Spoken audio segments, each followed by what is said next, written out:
सुबह का वक्त था। मैं कॉलेज जा रहा था। अचानक मेरी नज़र एक खूबसूरत दोशीज़ा पर पड़ी। मैंने आवारा लड़कों की तरह सीटी मारी और पढ़ने चला गया।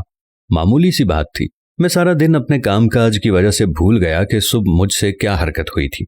असर के वक्त के बाद मैं क्रिकेट खेलकर घर पहुंचा और अब्बू अम्मी को सलाम किया। अम्मी ने मुझे ऐसी नज़रों से देखा जैसे बचपन में मुझसे कोई नुकसान होने पर देखा करती थी। मुझे कुछ गड़बड़ लगी, अलबत्ता अब्बा जी ने बड़ी खुशदिली से जवाब दिया। हेलमेट और बैट रखा ही था कि अब्बा ने कहा, बच्चे चलो खेतों का चक्कर लगाते हैं। मुझे मजीद हैरानी हुई। ये अलामात कुछ ठीक नहीं लग रही थी। मैंने कहा, ठीक है, पर पहले ज़रा नहा लूं। तो अब्बा ने कहा, नहीं, वापस आकर नहा लेना। मुझे अनहोनी का एहसास होने लगा, पर मैं अब्बा जी के साथ चल पड़ा। खामोशी से सफ़र करता रहा। रास्ते में आने जाने वालों से अब्बा जी बड़ी खुशदिली से सलाम कलाम कर रहे थे। फिर पक्की सड़क से कच्चे रास्ते की तरफ मुड़ गए। मैं भी साथ साथ था कि रास्ते में एक कुत्ता बैठा देखकर अब्बा जी बोले, बेटा तुम्हारा कुत्ता किधर है? मैंने कहा, अब्बा जी वो अपने दोस्त को दे दिया है, उसे अच्छा लगता था। तो अब्बा जी ने पूछा, अब रखोगे नया कुत्ता या नहीं? मैंने कहा, रखूंगा अगर कोई अच्छा मिल गया। तो अब्बा बोले, इसे ही उठा लो, कुत्ता ही तो है।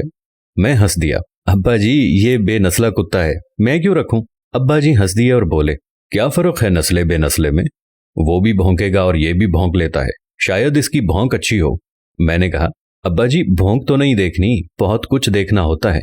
अब देखें ये ठहरे गली के आवारा कुत्ते, बेनस्ले, हर चीज में मुंह मारने वाले। अपना कुत्ता नस्ली था, देखा था ना आपने?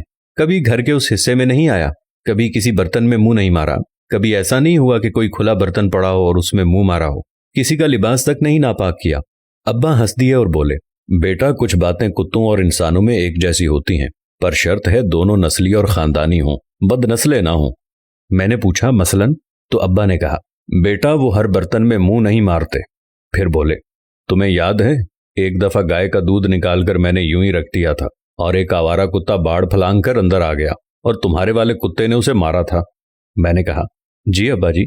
तो अब्बा बोले, बेटा हमारे खानदान, गली मोहल्ले और गांव की लड़कियां जो स्कूल कॉलेज पढ़ती हैं, अकेली आती जाती हैं, ये सब खुला बर्तन है।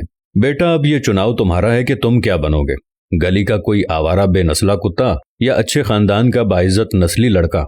और फिर मुझे अचानक याद आया कि आज कॉलेज से वापसी पर मैंने मोहल्ले की एक दोशीज़ा पर जुमला कसा था और सीटी मारी थी।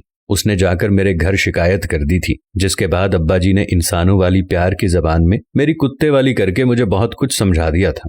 दोस्तों ऐसे कई आवारा कुत्तों को आपने भी देखा होगा जो आती जाती लड़कियों पर इस तरह सीटियां कसते हैं।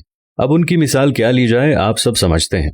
हमारी जो बच्चियां स्कूल या कॉलेज में पढ़ती हैं, हम सब की ये कोशिश होनी चाहिए कि वो बेचारी बच्चियां हमारी नज़रों से और हमारे जुमलों से महफूज रहें, क्योंकि हम खुद बहन बेटी वाले हैं। उम्मीद करते हैं कि हमारी आज की ये वीडियो नौजवान नस्ल को समझाने के लिए बहुत अच्छी होगी। अगर ये वीडियो अच्छी लगी हो तो अपने दोस्तों अहबाब के साथ और ख़ास तौर पर अपने नौजवानों के साथ तो इसे ज़रूर शेयर कीजिएगा। ख़ास तौर पर अपनी उन बेटियों से तो ये ज़रूर कहूँगा कि जो कॉलेज में पढ़ती हैं और इस तरह के माहौल का सामना हो तो वो शेयर ज़रूर करें। क्या पता कि उनके गली के कुत्तों की तरह जगह जगह मुंह मारने वाले लड़कों को ये बात समझ में आ जाए। दोस्तों अगर आपने हमारे फेसबुक पेज प्यारा इस्लाम को फॉलो नहीं किया तो पेज को फॉलो कर दें, ताकि ऐसी ही दिलचस्प वीडियोस आप तक बर वक्त पहुंचती रहें। इस दुआ के साथ इजाज़त चाहते हैं कि अल्लाह हमारी नौजवान नस्ल को ऐन सिराते मुस्तकीम पर चलने की तौफीक अता फरमाए। अपना और अपने प्यारों का बहुत सारा ख्याल रखिएगा। इंशाअल्लाह फिर किसी नए मौजू के साथ हाजिर होंगे। तब तक के लिए अल्लाह हाफिज।